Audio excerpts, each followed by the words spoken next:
কয়েকটা বিষয়ে পরিষ্কার বার্তা দিতে চাই। আজকে ছাত্রলীগকে নিষিদ্ধ করে রাখা হয়েছে, 15,000 শিক্ষার্থীকে শাস্তির আওতায় নিয়ে আসা হয়েছে, 5 লক্ষ শিক্ষার্থী শিক্ষা কার্যক্রমের বাইরে, কয়েক হাজার নেতাকর্মী কারাগারে, মামলা দেওয়া হয়েছে কয়েক লক্ষ নেতাকর্মীর বিরুদ্ধে, হত্যাকাণ্ডের শিকার হয়েছে অনেকে, মব সন্ত্রাস সহিংসতার শিকার হয়েছে লক্ষাধিক নেতাকর্মী।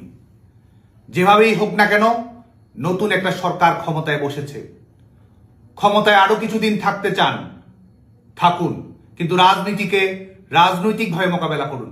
আমাদের অধিকার নিয়ে টাল বাহানা করবেন না। অবস্থার পরিবর্তন না হলে, আচরণ না বদলালে মনে রাখবেন এই নিষেধাজ্ঞার অস্ত্র আপনার বিরুদ্ধেও ব্যবহার করা হতে পারে। সিম্পল ম্যাথ বলি, যতদিন ছাত্রলীগ নিষিদ্ধ থাকবে ততদিন যে অন্য কোনো সংগঠন নিষিদ্ধ থাকবে না তার গ্যারান্টি কি আপনি দিতে পারবেন? আমরা তা চাই না। অতএব যা করছেন ভাবুন, ভাবা প্র্যাকটিস করুন।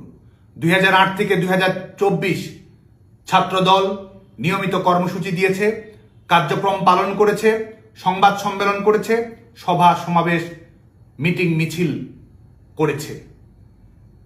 ক্যাম্পাসে রাজনৈতিক সহাবস্থানের ঘাটতি থাকলেও সামাজিক সাংস্কৃতিক কর্মসূচি, পরিবেশ পরিষদের বৈঠকে সবার সাথেই দেখা সাক্ষাৎ হয়েছে।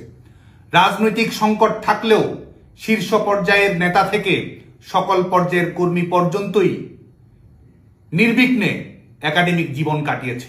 তারা ক্লাস করেছে, পরীক্ষা দিয়েছে, পাশ করেছে, সার্টিফিকেট নিয়েছে, চাকরিও করেছে। কিন্তু আজকে বাংলাদেশ ছাত্রলীগের প্রত্যেক নেতাকর্মী এর প্রত্যেকটি অধিকার থেকেই বঞ্চিত। নিষেধাজ্ঞা অব্যাহত রেখে নির্যাতনের যে স্টিম রোলার চালাচ্ছেন, মনে রাখবেন justice will be delivered accordingly. আমরা সামনের দিকে তাকাতে চাই। আমরা একটা মানবিক, গণতান্ত্রিক, সহিষ্ণু রাষ্ট্র ব্যবস্থা চাই। দল মত নির্বিশেষে প্রত্যেক নাগরিকের রাজনৈতিক মৌলিক নাগরিক অধিকারের গ্যারান্টি চাই। কিন্তু আমাদের চাওয়া দিয়েই সব হয় না। বাস্তবতাও রাজনীতির গতিপথ নির্ধারণ করে।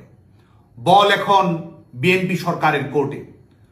আমাদের নিষেধাজ্ঞা প্রত্যাহার করা হবে কিনা, আমাদের লেখাপড়ার অধিকার ফিরিয়ে দেওয়া হবে কিনা, আমাদের রাজনৈতিক অধিকারের নিশ্চয়তা থাকবে কিনা, এর মাধ্যমে আপনি শুধু আমাদের বর্তমান নির্ধারণ করছেন না, আপনার ভবিষ্যতও নির্ধারণ করছেন। জয় বাংলা, জয় বঙ্গবন্ধু।